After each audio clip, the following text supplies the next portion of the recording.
mean? Because, you know, they've treated us well as, you know, employees and partners that, you know, because, so, you know, I can't complain. So. Yeah.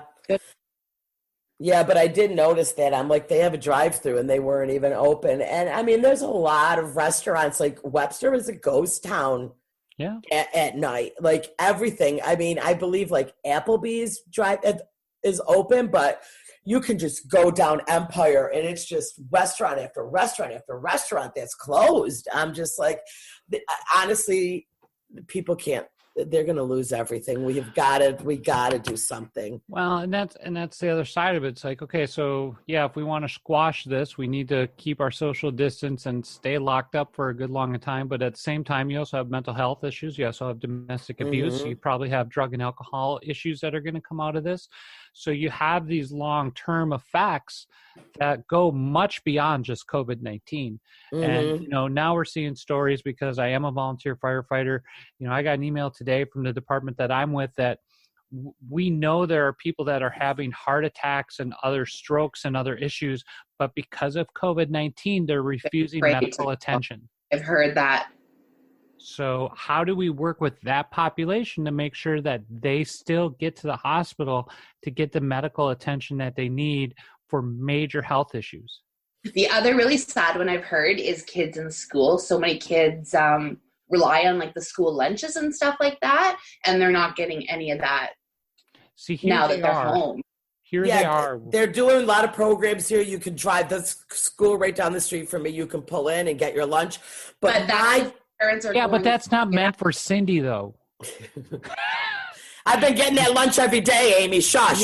Yeah. I'll take 3, thanks. I need 3. I'm a big girl. But my big concern, though, is they said that the child abuse hotline is just blown up because a lot of kids go to school. That was their safe space. Yep. Yeah.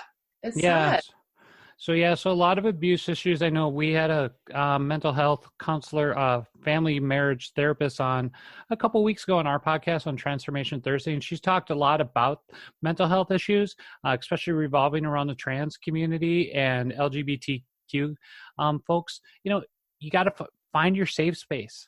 You know, find that quiet place in your house, find that quiet place in your life. If you're LGBTQ, find that online community, connect with them. You know, we're joking around about servers and other areas, you know, but if you're a kid and you're LGBTQ, find those online groups, participate them as safely as possibly as you can. And, you know, especially for, you know, and somebody reached out to me on Facebook Messenger. Hey, Amy, you know, should I be doing this, and this during this quarantine? And basically it was, should I be wearing, you know, underwear underneath my clothes that match my gender identity? And I said, if it makes you feel good and it helps you and you can be safe doing it, go for it. So, right. Yeah. Yeah. Well, Amy, thank you so much. Give a shout out where people can follow you. Well, you can follow me personally at Amy Stephens Comedy on Instagram. That's Amy Stephens Comedy. I do spell Stephens correctly. And then also you can follow our podcast, which is Transformation Thursday.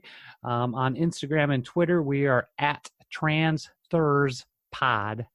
P-O-D. Yep, so and check out Amy and Penny's podcast. Oh yeah, definitely my co-host Penny Sterling. She is, I would say, the most visible transgender person here in Rochester. She is, and she's an amazing storyteller and comedian. And I ride her coattails. She is like the TED Talk queen. She is, you know. Well, I love Amy. Well, I love Penny. Yeah. When this week's episode comes out, there's a good little. She talks about that for a little bit in the podcast this week, so definitely take a listen. Yeah, she's great. She's great too, and thank you so much for coming on, Amy. Oh, thanks for having me. I miss you, and come see me. I owe you a pizza. Call you first. Owe me a pizza? Oh, I owe you everything. Oh, you do not. Oh, yeah. I'm so glad that's not being recorded. Yeah. Nobody could see me winking at Amy, you know. Oh, now you gave it away. That's all right.